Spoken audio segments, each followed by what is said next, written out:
ठीक है भाई, क्लियर हो गया मामला। रेसलमेनिया है अब अगला शो, और जो 4 मैचेस अब तक डब्ल्यूडब्ल्यूई ने हमको ऑफिशियल करके बता दी, मतलब बिल्कुल ऑफिशियल करके, वो आप देख सकते हो। रोमन कोडी वाला तो पहले से पता था, बियांका और इयो स्काई भी नहीं, बेली और इयो स्काई भी था, और अब जो नए 2 मैच चेंबर के बाद ऐड हो गए हैं वो हैं Becky Lynch and Rhea Ripley, और साथ में Drew McIntyre versus Seth Rollins. तो बताओ कैसी फील आ रही है? अब नेक्स्ट शो सीधा रेसलमेनिया ही है भैया। Okay, hello chatters, my name is Rohit and you are watching Wrestle chatter.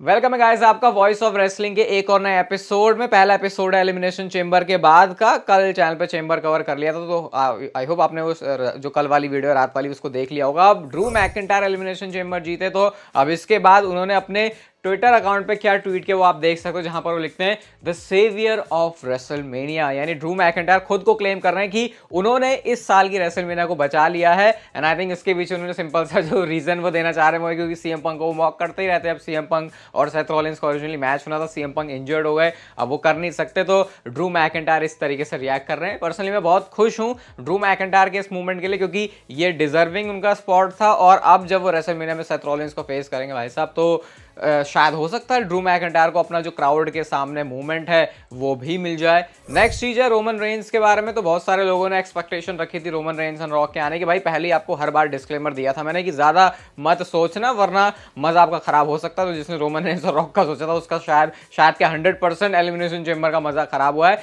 लेकिन रोमन रेंस आए नहीं थे, बट डब्ल्यूडब्ल्यूई ने सुपर स्टोर खोला हुआ था, वहां पे रोमन रेंस की मर्चेंडाइज सबसे ज्यादा सबसे तेजी से वहां पे बिकी है। ये ट्विटर पर मैंने वीडियो देखी, फोटो ही दिखाऊंगा वैसे तो आपको, क्या पता कोई प्रॉब्लम हो जाए। तो यहाँ पे जो रोमन रेंस हैं उनकी मर्चेंडाइज कहीं पे भी नहीं दिख रही। तो भले ही रोमन रेंस नहीं आया, लेकिन उसके बावजूद भी जो उनका दबदबा है वो यहाँ पे था। अब एक प्रॉब्लम है ग्रेसन वॉलर इफेक्ट के साथ, क्योंकि रोमन रेंस और रॉक तो आए नहीं, इतने सारे लूप होल्स हैं उस सेगमेंट के अंदर।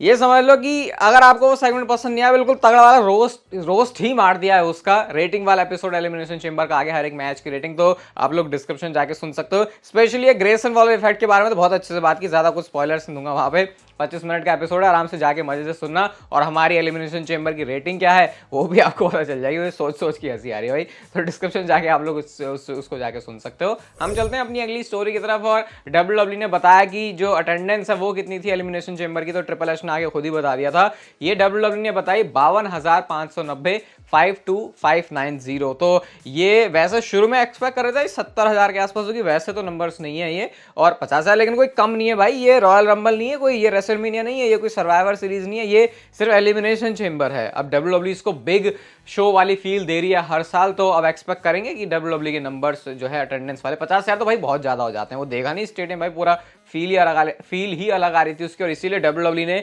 इसको अलग तरीके से ट्रीट भी किया था, क्योंकि डब्ल्यूडब्ल्यूई के जेब में मोटे पैसा है। 52,000 हो सकता है ना भी हो, लेकिन इसके आसपास जरूर हो, क्योंकि डब्ल्यूडब्ल्यूई नंबर्स हमेशा थोड़े से बढ़ा के दिखाती है। एलिमिनेशन चेंबर के अंदर एक स्पॉट जो कि हमारे दिल में अभी तक बैठा हुआ है वो है रैंडी ओर्टन को जो नॉकआउट करा था लोगन पॉल ने ब्रास नकल के साथ। इसके बाद लोगन पॉल ने भाई क्या ही अपना तबाही मचा दी है। उन्होंने ट्वीट किया जहां पे लिखते हैं कि आरकेओ का मतलब क्या होता है। वो तो अब तक हमको पता था कि रैंडी ओर्टन का नेम है या फिर उनका फिनिशर है, लेकिन उसका नया नेम पड़ा है रैंडी नॉकड आउट। ये उन्होंने ट्वीट किया लोगन पॉल ने। अब भाई उनका तो हील गेम ऐसा ही रहेगा। साथ साथ उन्होंने एक वीडियो और डाली है जहां पे वो पूरे टाइम मार्कर से, स्केच पेन से, किसी भी चीज से बना नहीं रहते कि उल्टी सीधी चीजें केविन ओवंस को करते हुए एक मोटा सा उन्होंने स्नोमैन की तरह बनाया था, उसको केविन ओवंस कह रहे थे, तो उसकी भी ये वीडियो है।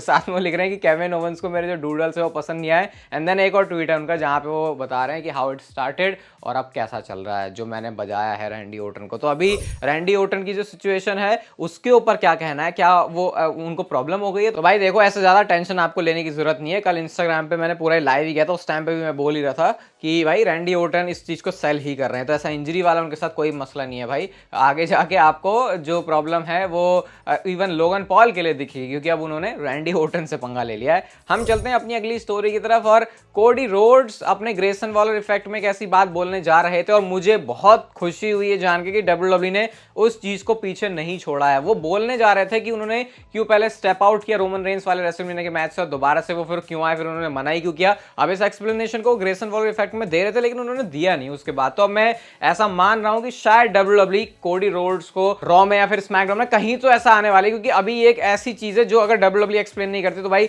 बड़ा अजीब सा एक टर्न लगेगा कि बिना किसी स्टोरी के डब्ल्यूडब्ल्यूई ने ऐसा क्यों किया है। वैसे तो बहुत सारी इस ग्रेसन वॉलर इफेक्ट की प्रॉब्लम, जैसे मैंने बताया भाई, पॉडकास्ट में जाके सुनना, बहुत मजा आएगा आपको। लेकिन कोडी रोड्स से मैं एक्सपेक्ट कर रहा हूँ अभी कि अब WWE ने इस चीज को पॉइंट आउट किया है तो डेफिनेटली इसका जवाब भी जरूर देने वाले हैं। ट्रिपल एच ने रिया रिप्ली के लिए ट्वीट किया जहां पे वो उनको अप्रिशिएट करते हुए सारी बातें लिख रहे हैं, और इसके बाद मुझे एक और ट्वीट दिखा जो कि अब मैं आपके साथ भी शेयर करूंगा। ये देखो भाई पूरी प्रोसेस कैसे फॉलो हुई है, पूरी जर्नी कैसे रही है रिया रिप्ली की। पहले एनएक्सटी में जब उन्होंने चैंपियनशिप जीती, उसके बाद रॉ वुमेन्स चैंपियनशिप का टाइटल, स्मैकडाउन वुमेन्स चैंपियनशिप का टाइटल और विमेन्स वर्ल्ड चैंपियनशिप का टाइटल भी उनके पास है। फिंगर ऐसे पॉइंट करी है रिया रिप्ली की चैंपियनशिप की तरफ। यूजुअली ट्रिपल एच तब करते हैं जब कोई बंदा चैंपियन बनता है, लेकिन क्योंकि एक चैंपियन होते हुए भी एक नेक्स्ट लेवल चैंपियन की परफॉर्मेंस उन्होंने करी थी और बहुत सारे रिया रिप्ली के रिएक्शन है, बहुत ज्यादा वो इमोशनल भी दिख रही थी, पूरा कैरेक्टर ब्रेक जैसा भी उनका सीन लग रहा था। बट फिर भी ऐसा नहीं लग रहा था कि यार रिया रिप्ली मामी के कैरेक्टर में नहीं है। वो ऐसा खुद बोलते हैं कि मामी की और भी साइड्स तुमको दिखेंगी, तो वो उन्होंने उस चीज को अपने कैरेक्टर के अंदर ही डाल लिया। तो सबसे बढ़िया अगर एलिमिनेशन चेंबर किसी के लिए रहा तो डेफिनेटली वो है सिर्फ एक नाम, और वो है रिया रिप्ली। अब नेक्स्ट जिसके लिए एलिमिनेशन चेंबर सबसे ज्यादा बुरा रहा वो नाम है सीएम पंक का। तो सीएम पंक ने अपनी इंस्टाग्राम की स्टोरी में बताया कि कैसे वो बहुत ज्यादा बुरा फील कर रहे हैं क्योंकि वो चाहते थे पर्थ में जाना, वहां कंपीट करना। इवन WWE ने उनको अनाउंस भी कर दिया था पहले से कि जो सीएम पंक है वो एलिमिनेशन चेंबर में होंगे। तो उसी बात को अपनी इंस्टाग्राम की स्टोरी में लिख के उन्होंने बताया कि भाई साहब अच्छा तो नहीं लग रहा मुझे कि मैं नहीं जा पाऊंगा, बट चलो कोई बात नहीं, अभी रिकवरी में टाइम लगेगा। सीएम पंक ही बताया मैंने आपको 6-8 महीने लगेंगे उनको, और जब वो सारी चीज क्लियर हो जाएगी तो फिर CM Punk will be back और फिर से जो रिंग है उसके अंदर एक बेस्ट इन द वर्ल्ड नाम का बंदा खड़ा होगा।